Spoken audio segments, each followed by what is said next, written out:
You can do it. You can do it. Good job. Olha, isso aqui é diferente, ó. Ele tá comendo. Adulto, meio.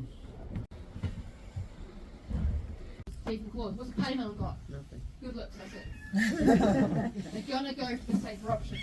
Now, unfortunately, another problem with that is they're no longer 5 kilo cats. Big, powerful animal. They can bring down large prey. That takes a lot of effort. And the reason being, these guys come down low. They take a lot of that jaw pressure. They crush the esophagus. They basically suffocate the animal. If you want to go for the big prey, you call on the whole pride. However, I would like to say that big cats ain't got nothing on spotted quolls. Because spotted quoll males can bring down prey 3 times their body size. Females, 4 times their body size. That is a 15 kilo animal he can bring down. And how they do that, they're an ambush predator. The devils, they're following those paths, they're looking for prey, until it slows down. These guys are smart. Wait for the animal to come to you. And what they'll do is they'll sit up high, like a tray is right now, above those game trails formed by prey. This is also why the way devils follow the paths, because it's a lot easier to find a predator that's already brought down the food for you and steal up a predator than go out hunting yourself. So these guys sing above the paths, wait for something pretty tasty to walk underneath, and when it does, they jump on the back of the prey. And for those from the mainland, I'm going to say these 2 words: drop, bear. Jump on the back of the prey, whack the canines into the brainstem, snap the neck, the animal's dead when it hits the ground. By doing that, they can bring down prey very quickly and very efficiently. But because their teeth are designed for ripping through soft flesh and not for crushing the bone, they eat the good stuff, like devils do. The kidneys, the liver, the heart, the lungs, and leave the rest for a devil to clear out. So what may also seem like a big chunk of meat or feeding him, he can't eat that bone. Or a devil can. So he's going to eat just the fleshy stuff and leave the basically the bone behind. And so there's not actually not much meat on there. It's mostly just a big chunk of pelvis there. No. So restrictions is how much shelter and how much food. Now when you have foxes and cats contended, that's a problem. Now when you have just cats here in Tassie, that's a problem. Now by the way, in Tassie, so around Cairns Road, wet tropics, subspecies spotted quoll, 300 left down the wild. Brisbane down to Victoria, 4,000. Chicken neck, would you like to do this? Can't grab it and run, sit here and work for a minute. So in the case of their body design is very, very different. You can see how it's moving quite at ease, bouncing on its beam. This was a devil who probably would have fallen off by now. Now these are basically, they have, all Desiurids have 5 toes on the front feet, but there's actually a few Desiurids have different amount of digits on the back. So devils and eastern quolls have 4 toes on the back feet. Spotted quolls have 4.5 toes on the back feet. And what that's allowed them to do is this. So they can actually go straight up, turn around, come head straight down as well. And the reason why they're shaped like this is because they do spend quite a bit of time up in trees. They do spend about 25% time up in trees. And you can see that his enclosure does reflect that. But on top of that, he's in it by himself. Has anyone realised that yet? Good powers perception here going, guys. Who's going to want to imagine why he's in by himself?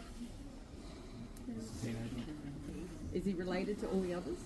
He's not related to all the others. He does have a sister. You're on the right track. It's because they're territorial. Devils and eastern quolls non-territorial. You can house them in groups.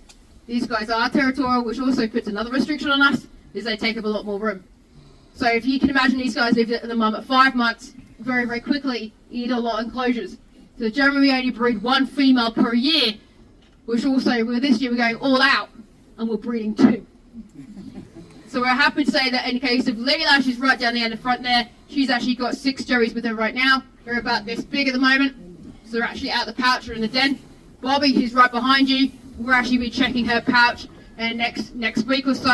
And again, 21-day pregnancy, we have to love a couple of weeks after the fact.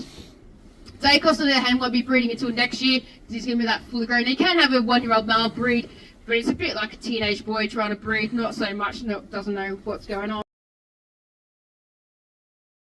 And they're buying up private land when this big estate's to come for sale. Put a covenant on it so it cannot be developed. And on top of that, they're actually restoring and adding animals that should be there. And without being all pessimistic about conservation. So I am actually going to tell you there's actually some things you guys can do. So you're here, so fantastic, thanks guys. Now we do breed spotted quolls, but unfortunately when it comes to releasing spotted quolls, it's few and far between. The reason being is you need to actually release them where they have intact habitat. Cats per square kilometre, but yet it's a hot spot for eastern quolls. Why? Because you can have feral cats and eastern quolls in the same area to a certain extent, but then you add habitat loss and climate change to the equation, they can't cope. But especially on the mainland in Tassie, feral cats have increased dramatically in the last 20 odd years, and the theory behind that is the lack of devils. So I'm a big fan of the old dingo on the mainland.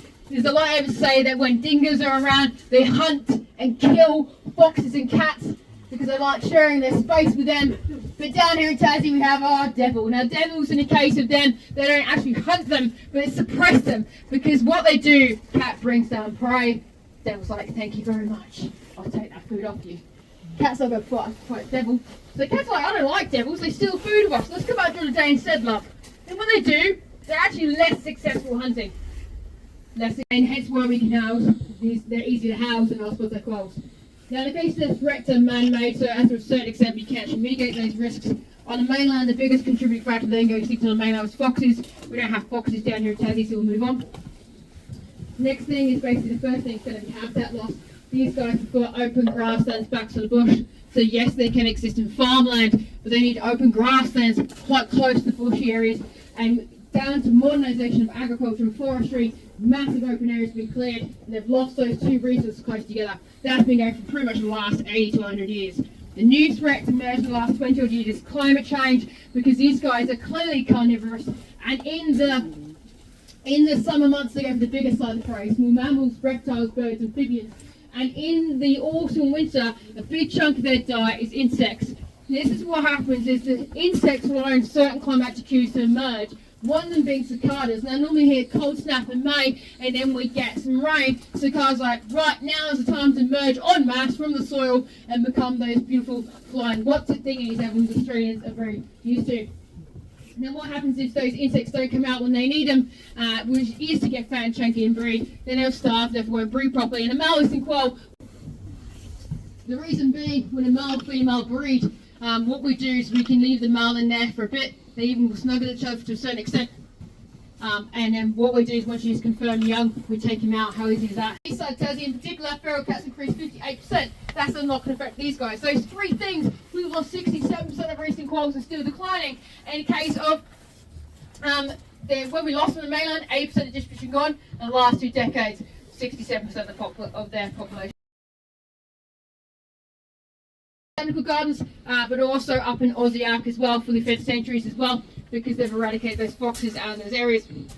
The following year, out of the 25, 23 were still alive, 2 males passed away, every single female had pouch hung the following year as well, so pretty good success when we work with the good guys. Alrighty guys, now it's coming towards the end of the talk, so a couple of things I want to say pretty quickly, because we're going to run over time.